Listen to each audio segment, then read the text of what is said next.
Je vous remercie. Je dis mon remerciement à la dame d'abord qui est parmi nous ici, Madame Afo Diabo, à l'ambassadeur à Omar, au ministre Genotin et vous-même, Monsieur Josso, parce que vous donnez beaucoup de vous-même pour cette cause-là. Euh, moi, ce que je veux dire par rapport à ce qui se passe euh, au Bénin en général, avant d'arriver à ce qui se passe en particulier sur le cas d'aujourd'hui, c'est que je pense que à force de faire des coups, de commettre des crimes, des forfaits, ça marche, que personne ne dit rien. Euh, Patrice Talon a fini par se dire que bon, ben, tout lui est permis, tout lui est permis. Comme il a déjà expliqué, que rien ne l'effraie.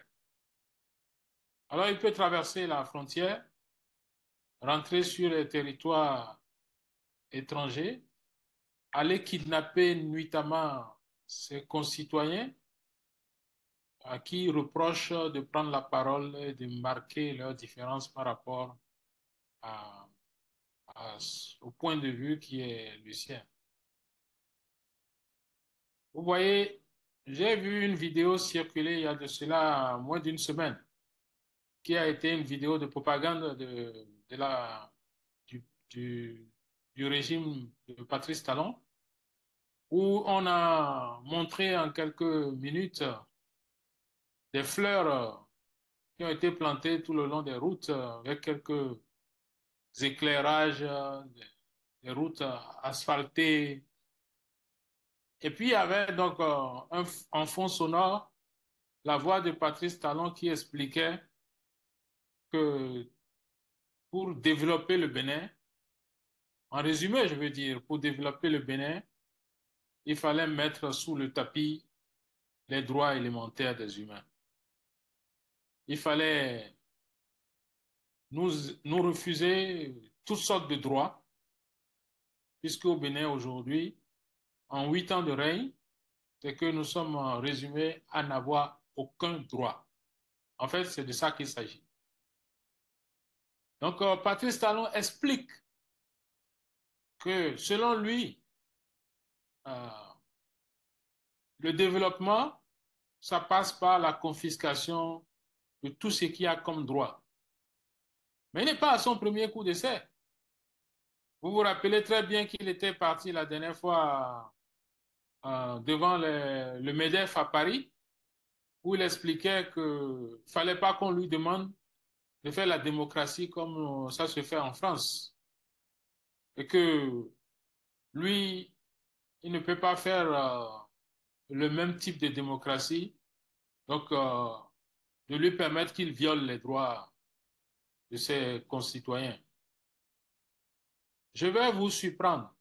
Tous ceux qui sont en train de m'écouter, qu'ils aillent sur Google, qu'ils tapent qui est propriétaire du Bénin. La réponse va vous choquer. Si vous tapez qui est propriétaire du Bénin, Google vous dit c'est Patrice Talon. Vous avez une idée de ça? Même si vous tapez qui est le propriétaire des Émirats arabes unis, vous n'allez pas trouver le nom d'un individu. Mais le Bénin appartiendrait, selon Google, à Patrice Talon. Donc, et les hommes qui y habitent, et les biens, les meubles et immeubles lui appartiennent. Donc, c'est ce qu'il fait. Il a modifié même la définition du dictionnaire de ce que c'est que le développement d'un pays. Il peut aller dans un quartier, regarder, dire, bon, voilà, ce quartier-là, il est très joli. Je rase tout ce qu'il y a ici, même si les gars possèdent des titres fonciers ou pas, ils arrachent leur maison. ça devient sa chose, sa propriété. Les droits des humains ne comptent pas pour lui. Combien de personnes ont été exécutées depuis 2016 au Bénin?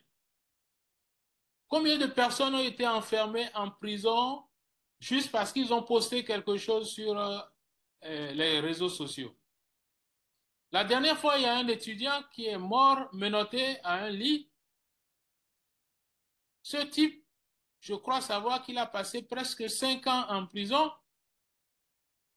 Il n'a jamais été jugé. Il n'a jamais su qu'est-ce on lui reprochait. Alors qu'il avait pris la route pour aller à son village. C'est en chemin qu'il a été arrêté avant d'atteindre son village. On l'a confondu aux manifestants, ceux qui disaient 5 ans, c'est 5 ans. Le gars a terminé en prison. Jusqu'à sa mort, il n'a pas eu droit de se soigner. Beaucoup de personnes ont été victimes et nous sommes restés silencieux. Donc, à force d'opérer au Bénin et que rien ne se passe, Patrice Talon s'est donné le droit d'aller au-delà de nos frontières. Il est parti au-delà de nos frontières. Qu'est-ce qui va arriver à notre frère Humvi? Quel sera son sort? Ses autres compagnons qui avaient été arrêtés avant lui, c'est parmi eux que certains ont été torturés pour finir par aller montrer là où on pouvait l'arrêter. Allez dans le pays d'autrui, garez votre voiture devant le portail et attendre que le monsieur sorte et vous le prenez. Quand ils ont voulu le prendre, la foule a voulu se soulever. Mais ils étaient armés. Les gens ont pris peur. Rouvi a été bousculé, mis dans la voiture de force pour disparaître. Les Béninois, s'ils se taisent sur ça, ils vont se taire demain aussi sur ce qui va arriver dans leur famille. Personne n'est à l'abri au Bénin. Les Béninois qui sont à l'étranger sont exposés. Nous, on nous envoie des personnes pour nous empoisonner. Comme on ne peut pas nous emmener au Bénin pour aller, on ne peut pas venir nous kidnapper facilement là où on est. Il y a des gens qui sont jetés à nos trousses. On ne sait plus avec qui il faut s'asseoir et bavarder. C'est dommage. Le petit pays, le Bénin, a besoin de développement. Et pour ce que je sais, le développement est tout sauf ce qui se passe aujourd'hui au Bénin. Parce que pour moi, le développement, c'est un ensemble d'actes, c'est un ensemble de transformations sur le plan technique, sur le plan social, sur le plan territorial, démographique, culturel, qui accompagne en fait la croissance donc, de la production. Mais nous, aujourd'hui, la production, nous n'avons aucun droit, les paysans n'ont aucun droit, les individus n'ont aucun droit. Donc, vous n'avez pas le droit de bavarder, vous n'avez pas le droit de produire quelque chose et profiter de votre production. Les gars qui produisent le cajou, le soja, le coton, ils doivent tout livrer à une seule personne, Patrice Talon. Margaret Thatcher a dit qu'une nation prospère doit s'appuyer sur des hommes prospères. Au Bénin, la prospérité s'appuie sur la prospérité. Le Bénin doit être prospère grâce à la prospérité de Patrice Talon et de sa famille. Ça s'arrête là. Madame Jobo, Afo Jobo a expliqué. C'est le troisième mandat qui est en téléchargement. Et pour ça, il faut détruire toute voix qui veut dire autre chose que la volonté du roi, la volonté du prince. Et c'est ce que nous vivons. Personne n'a aucun droit au Bénin, ni dans aucun domaine. Ce n'est pas seulement dans le droit à l'expression. Aucun domaine, vous n'avez aucun droit. Vous ne pouvez pas aller devant la police pour aller vous plaindre de ce que l'État vous a fait quelque chose. Vous savez qu'il existe une loi au Bénin qui interdit aux juges de condamner l'État béninois depuis que Patrice Talon est là, non? Vous le savez? Je sais que beaucoup de gens ne le savent pas. Mais cette fois-ci, pour ce qui concerne Humvi, moi, pour ma petite personne, je vous promets, nous allons nous battre. Nous allons nous battre avec Patrice Talon, corps et âme, parce que on ne peut pas le laisser faire ça. S'il reproche quelque chose au frère Houvi, il doit le lui reprocher devant tout le monde, au vu aussi de tout le monde. Il voulait faire ça à huis clos pour le faire disparaître comme ils ont fait disparaître beaucoup de victimes. On a beaucoup de victimes qu'on ne connaît pas. Il existe des fausses communes au Bénin. Nous savons où certains se trouvent.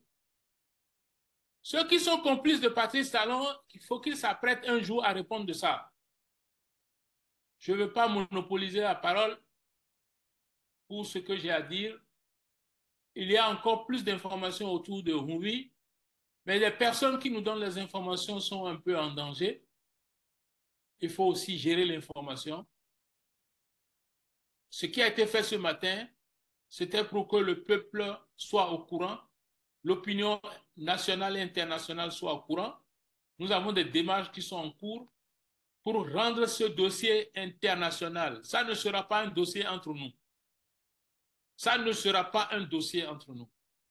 On ne peut pas fuir Patrice Talon, quitter le Bénin et le fuir encore à l'étranger. Est-ce que vous savez que nous sommes les seuls au monde? Le noir, il va en Europe, il est victime de la ségrégation raciale, du racisme, de la xénophobie. Il va chez les Arabes, c'est la même chose. C'est même des fois pire. Il va aux États-Unis, il y a encore le racisme aux États-Unis. Aujourd'hui, pour se faire élire en France, il faut être contre l'étranger. Et l'Africain est victime de tout ça quand il sort du continent africain. Il retourne chez lui, en Afrique, il n'est pas à l'abri. C'est où nous allons appeler chez nous. L'Africain, c'est où il se trouve chez lui. C'est d'une tristesse à mourir. C'est d'une tristesse à mourir. Donc, le combat que nous devons mener, c'est un combat qui regarde tout le monde. Ça concerne tout le monde. C'est mon mot de la fin. De nous donner l'opportunité de nous prononcer sur cet acte criminel et crapuleux qui vient de s'opérer en territoire togolais à travers l'enlèvement donc de notre compatriote exilé au Togo. Et donc, je voudrais dire que il est aujourd'hui plus que clair et il doit l'être dans la tête de tous les Béninois et de toutes les Béninoises que Talon prépare son troisième mandat. Et donc, pour ce faire, il faut qu'il éteigne, coûte que coûte, toutes les voix dissonantes qui peuvent dénoncer l'arnaque qui se prépare, qui peuvent dénoncer le tripatouillage qui se prépare, qui peuvent dénoncer ce troisième mandat macabre qui a commencé à produire ses effets. Tous les Béninois doivent comprendre maintenant qu'il faut arrêter de s'agiter autour d'un quelconque code électoral qui serait mal conçu. Nous devons tourner dos aux élections de 2026. Nous devons nous organiser, nous mobiliser. Comme je l'ai toujours dit, c'est une révolution populaire dont notre pays a besoin pour réasseoir ses fondamentaux. À travers des élections, Patrice Talon ne partira jamais. Ceux qui continuent de croire que c'est à travers les élections que nous allons nous dégager Talon et son clan sont, de mon point de vue, des accompagnateurs du système de la rupture, des complices de la rupture, parce que tout est clair aujourd'hui pour dire qu'il n'y aura pas d'élection en 2026 au Bénin. Il y aura encore un braquage électoral. Pour revenir à l'enlèvement de notre compatriote en sol togolais, ce n'est pas la première fois. Moi, je voudrais vous dire que quand j'étais au Togo, le temps que j'ai passé là-bas avant de me rendre au Canada ici, Patrice Talon avait déjà commencé à envoyer des gens pour venir nous agresser ou nous enlever, comme ça a été fait pour le cas de Umbi. Moi, je n'avais jamais voulu venir aussi loin du Bénin. Mais c'est à cause de cette insécurité que je suis venue loin. J'ai eu la chance, comparativement au frère Umbi, de pouvoir être au Canada aujourd'hui. Patrice Talon doit savoir que, et je suis très convaincue de cela, il vient d'ouvrir une grande porte de publicité au frère Umbi, qui en fait n'était connu peut-être qu'au Bénin et peut-être dans quelques pays de la sous-région ouest africaine, mais aujourd'hui il devient internationalement reconnu. Il devient une victime internationale. Et donc, pour ça, Talon et sa bande de criminels ont intérêt à protéger l'intégrité de ce digne fils du Bénin, qu'est Mouvi, de son vrai nom, Amoussou, Steve. Talon a permis que moi, Amisetou Afo-Diobo, je puisse mettre le nom sur un visage, sur le visage de M. Mouvi. Je ne le connaissais pas, je ne sais pas si je l'ai jamais vu. Et ce visage-là va aller dans le monde entier. Et il sera suivi des commentaires qu'il a été crapuleusement enlevé en territoire togolais, alors qu'il était sous la protection togolaise. C'est vrai que ça fait des années qu'il est au Togo. Et je ne suis pas sûre, pour les activités qui sont les siennes, qu'il ne soit pas sous la protection des Nations Unies dans sur le sol togolais. Donc, Patrice Talon, une fois encore, vient de démontrer à la face du monde qu'il est quelqu'un qui ne respecte aucune loi, aucun test. Rien ne l'arrête. Il n'y a que des crimes qui s'invitent dans sa conscience, des crimes crapuleux qui s'invitent dans sa tête. Il n'y a que ça. Au plan social, au plan politique, au plan économique, Patrice Talon est un criminel. Il faut qu'on le dise. Et pour ça, nous le mettons en garde. Je crois que ce sera son dernier crime, celui qu'il est en train de commettre à travers l'enlèvement de Mouvi. Et c'est pour ça que je veux inviter le peuple béninois à la mobilisation. N'attendons pas que ça arrive dans nos maisons. N'attendons pas que ça arrive à nos parents, à nos amis, tout le Bénin. Je parie que toutes les familles béninoises, y compris même ceux qui sont aujourd'hui les soutiens de Patrice Talon, ont goûté à la criminalité de Patrice Talon. Il est temps qu'on se lève pour dire non à l'arbitraire, pour dire non à ces enlèvements crapuleux. Nous avons déjà connu un cas où un opposant a été tué au Niger de manière crapuleuse jusqu'à aujourd'hui. On ne sait pas ce qui lui est arrivé. Donc, nous disons que Patrice Talon a la responsabilité de la vie du frère Onvi et qu'il a plutôt intérêt à le libérer dans les meilleurs délais. Nous avons vu comment les dictateurs d'Afrique ont fini. Nous avons vu les Samuel Doe qui étaient assis et on décapitait leurs compatriotes devant, sous leurs yeux et ils jugulaient. Nous avons vu tant d'autres et tant d'autres et tant d'autres. Nous avons vu. Et je pense que le Bénin n'a pas besoin de cette horreur. Il faut que Patrice Talon arrête, qu'il libère très vite le frère Mouvi. Et par cette occasion que vous me donnez, je lui demande de libérer tous les prisonniers d'opinion qui sont en train de souffrir le martyre dans les geôles de la rupture. Je lui demande de revenir à la raison, de se déshabiller de ce diable, de cet habit de diable qu'il porte, pour que les Béninois se retrouvent à travers une rencontre des assises où le Hachapodi dont il parle là, c'est le moment de l'inviter, ce Hachapodi là, pour qu'enfin la paix, la solidarité, la fraternité reviennent dans notre pays qui nous est si cher à nous tous. Voilà ce que je voudrais dire et prier le Seigneur que sa puissante main repose sur le frère Onvi, où qu'il se trouve en ce moment, en train d'être martyrisé, j'en suis convaincu. Mais Dieu est plus fort que tout.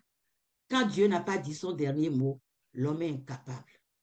Voilà ce que je voudrais dire et vous dire merci encore de votre engagement, Monsieur Diosso, pour tenir la lanterne allumée, la lanterne de la fraternité béninoise, la lanterne du vivre ensemble béninois, la lanterne de la réunion de l'Assemblée de tous les fils du Bénin qui ont tant besoin d'être sur leur sol. Merci. Ce kidnapping mené par des agents béninois en territoire togolais constitue une grave violation du droit international et un affront direct à la souveraineté du Togo, pays frère et voisin. Loin d'être un simple acte criminel, il s'agit d'un enlèvement extraterritorial qui viole les principes fondamentaux du droit international et remet en cause la paix et la stabilité dans la région. Nous dénonçons fermement cette opération crapuleuse orchestrée par le gouvernement béninois sous la direction de Patrice Talon, dont les méthodes brutales d'intimidation n'ont de cesse de bafouer les droits humains les plus élémentaires. Cet acte inacceptable en territoire étranger démontre une fois de plus la dérive autoritaire du régime béninois, prêt à piétiner les règles internationales pour réduire au silence toute forme de dissidence. Nous appelons la communauté internationale et les organisations de défense des droits de l'homme à se mobiliser immédiatement pour assurer la sécurité du frère Mumvi et veiller à ce qu'il ne soit pas exécuté ou soumis à des traitements inhumains. Nous mettons en garde le gouvernement de Patrice Talon. Toute atteinte à l'intégrité physique du frère Mumvi aura des conséquences graves et ne restera pas impunie. Nous demandons au gouvernement togolais, en tant que garant de la sécurité des exilés politiques sur son territoire, de prendre toutes les mesures nécessaires pour protéger non seulement le frère Mumvi, mais également tous les autres opposants politiques qui ont trouvé refuge au Togo. Il est impératif que le Togo affirme sa souveraineté face à cet acte d'agression extérieure, qu'il assure la protection de tous ceux qui fuient la répression politique au Bénin. Enfin, nous enjoignons les États-Unis et les autres nations éprises de justice à condamner fermement cet enlèvement et à exiger des comptes au gouvernement béninois. Les lois internationales sont claires et nous ne tolérerons aucune violation de ces principes fondamentaux. Nous appelons à une action concertée pour que justice soit rendue et que de telles actions ne se reproduisent plus jamais. Merci. Madame Afo-Diobo, j'aurais pu me taire parce qu'elle a dit l'essentiel. Après le communiqué que l'ambassadeur Aruna a lu, qui nous engage tous, l'émission du président Rodriguez, je lui dis infiniment merci pour la diligence qu'il a faite et pour donner l'information à l'opinion nationale et internationale. Monsieur Jossou, infiniment merci. Vous êtes le patron de Biafrica. Vous faites beaucoup. Que le Seigneur vous bénisse. Avant de commenter l'événement, je voudrais dire au président Patrice Talon, à son gouvernement, à l'Assemblée nationale, à la police nationale, à l'armée nationale, que l'homme que nous sommes poussière, nous retournerons poussière. Les richesses matérielles, les vaines gloires, les titres pour lesquels on se permet d'éteindre des vies, de détruire des vies, de casser des vies, de s'arroger tout et tout dans le pays. Et on veut que tout se passe dans le silence. Tout ça va disparaître. Ce qui va rester, c'est leur nom. Et tel qu'il fonctionne aujourd'hui, ce nom, chaque fois qu'il va être évoqué quelque part, comme on dit en fond, dans nos djeditons. Nouéwa, vraiment, c'est-à-dire, quel que soit ce que vous faites, il y a toujours une fin. Des gens avaient été présidents, des gens avaient été ministres, des gens avaient été ambassadeurs, des gens avaient été honorable. Les gens avaient été tout. Les gens avaient été hommes d'affaires. S'il pense qu'il est Dieu et veut toujours exercer sa toute puissance partout, il y a un Dieu. Je sais qu'il ne connaît pas Dieu, mais je prie Dieu que Dieu touche son cœur. Alors, je voudrais, avec tout ce que l'on a déjà entendu à partir de l'émission de M. Rodriguez, la déclaration de l'ambassadeur et ce que l'honorable Afo-Diawara a dit, je voudrais apporter quelques clarifications supplémentaires. Et je crois que c'est ça que les gens ne voulaient pas, parce qu'en début d'émission, on a été attaqué.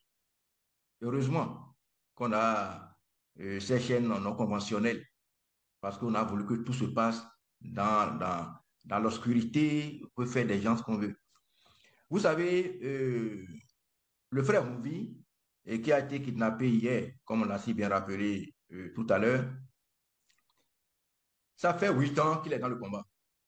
Et je crois que tout le monde le sait. Mais les dernières persécutions ont commencé le vendredi dernier, le vendredi, ça fait le 2 août. Le vendredi 2 août, un camarade à Mouvi a été enlevé également à son domicile et conduit à l'OCRC. Après, ils ont fait tout le circuit jusqu'à la Criette. Le dimanche, un second camarade à lui a été enlevé devant l'église. Il était allé à la messe. On est allé encore l'enlever. Et au départ, c'était pour dire que ils diffusent les chroniques de Rumvi sur leur site. C'était le point de départ. Ils ont pris leur téléphone, ils ont fouillé les téléphones et ils n'ont rien trouvé qui compromettait Rumvi. Mais à ma connaissance, il y a la connaissance de tout le monde, Rumvi n'a jamais été convoqué par qui que ce soit. Mais quelle est cette gouvernance où on ne fait que kidnapper les gens? On ne convoque plus personne. Alors donc, ils ont été chercher le monsieur à l'église, devant l'église, ils l'ont amené, tout ça. Donc, comme ils ont fouillé les téléphones, ils n'ont pas trouvé. Finalement, il paraîtrait qu'ils auraient trouvé des traces d'actes de cybercriminalité il y a 6 ans, 7 ans. Et c'est sur ces infractions qu'on a fini par arrêter ces gens-là, qu'on a envoyés en prison la semaine dernière. On en est là quand subitement, hier nuit, effectivement, autour de 22 heures, alors qu'il est descendu pour acheter, on le prend by force et on le fout dans la voiture et on s'en va en trompe. Je ne vais pas revenir sur l'histoire qui a été déjà racontée. Alors, je voudrais simplement dire que c'est une désolation. C'est une désolation. On n'a pas besoin de toute cette barbarie pour diriger un pays. Mais si la gouvernance devrait être telle que le président Talon le conçoit avec ceux qui l'entourent, il pense qu'il pourrait venir aussi pour diriger le Bénin. Donc, il pense qu'après lui, le Bénin n'aura plus jamais de président. Il est éternel, même si aujourd'hui, il a toute la possibilité de faire ce qu'il veut. L'âge qu'il a aujourd'hui, là, est-ce qu'il peut en avoir encore autant après? Et pour ça, on se permet tout. Ça dit en plus même de convention.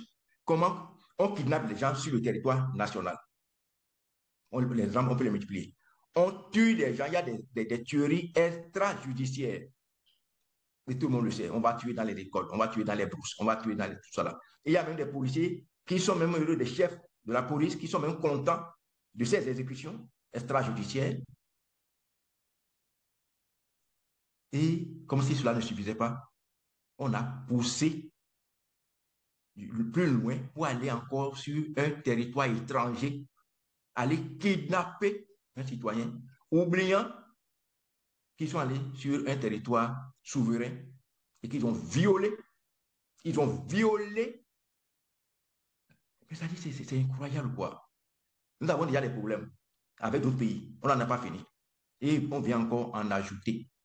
Je voudrais demander à nos cadres qui entourent le chef de l'État que même s'il pense, s'il veut se faire passer pour Dieu, que ces cadres-là lui disent que tout n'est pas possible.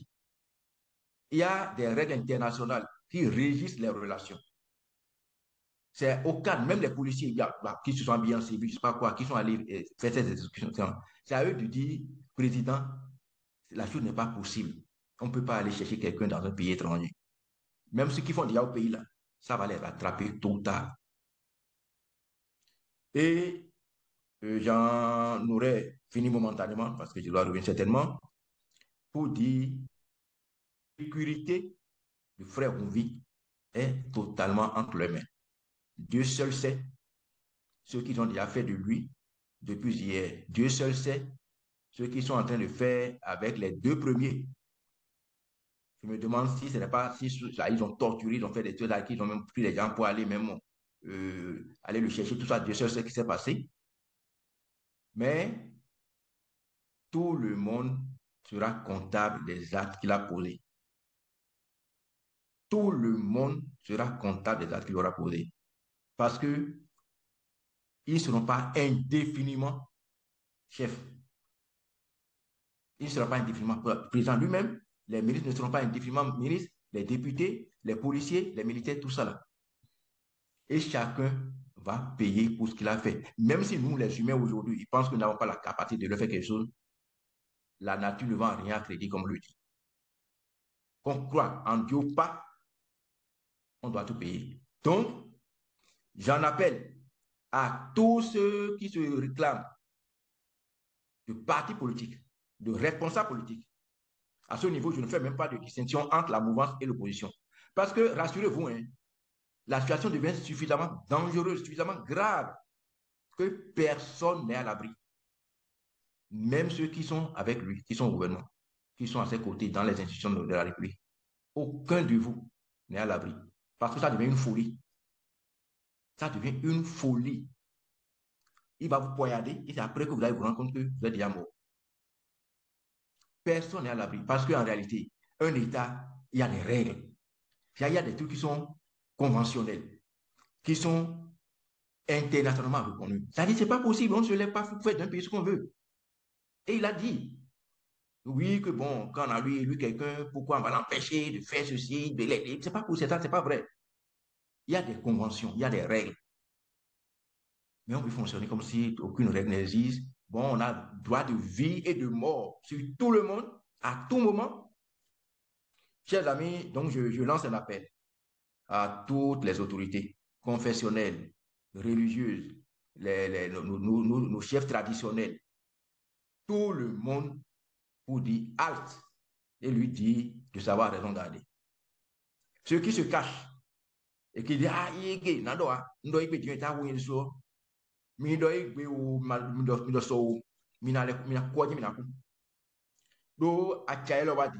Monsieur Jossou, vous m'excusez vraiment de parler quelques 2 minutes en fond. Et je sais que tout le monde ne comprend pas ça, mais au moins. Mais moi, je dois me défier que nous avons été au Kodoto et nous avons frère Mouvi. Bon, et non, bâtir nous-mêmes. Pour nous donner du tout, mais les, et non dédié au Dieu. Et ouais, et le messin tout même. Bon, il se canou, et non plus moi. Et d'asa dobo, bon, il met aussi tout même. Bon, il dit ganou. Bon, mais là, ambassadeur Aruna, mais là, Rodriguez, nous sisi, miton, afo jobo, et vous timez les bon. Bon, nous, bé, vous c'est un peu dans le way, nous n'avons pas de bien. As now we go, sooner the maybe the ultimate uli, convincing, mais à doit le coup, et il dit des opinions de Bénin. À Clone la belle, il dit d'amener fou. Do ya va forcer nous. Tu vois, il dit là, et des soirs, du sort, jamais, gawome. Mais il doit le bon tout gawe, pour tout gagner soupeau, mais là, comme quand on va aller. Et ni ton odé, ni des queens, wabo, et ma beau, et quand on pas, nous d'agwe nos plans grand, et nos bloums bureau tout mais. Et ouais, c'est bon, mais à Hostu Gawea, mais non, le Kudu, Wedjo Golewea, droit de l'homme Golewea, mais temetemeleo. Mais bien, il y a un homme qui vit sin poignon, mais il y a un homme qui vit mais biwe do a vu mais mettez vous sur notre tomé do dion il y a un arrêt qui gagne mais de ko so do ta do ko moi do mais oui bon ko beaucoup et vous me ba so me ko ni teme teme mi to de no ti dai mi ko me na bi oh madame o ne lo madugo mai ponje oui dia bodi dia professeur o joelo mai ponje di dia mettez mon coton le kaka je fite mi na no ku je bon mais mo re yo ma no ku bo na pa to ba no pe de du on avons, mais du on avons. Bon, quand les migrants ont dit, nous bec plé mi de l'ebio, bien à vous quoi nous sommes. Mais le coup d'ailleurs, vous n'allez pas mourir, vous n'allez pas emporter les maisons, vous n'allez pas emporter les voitures, vous n'allez pas emporter vos comptes en banque.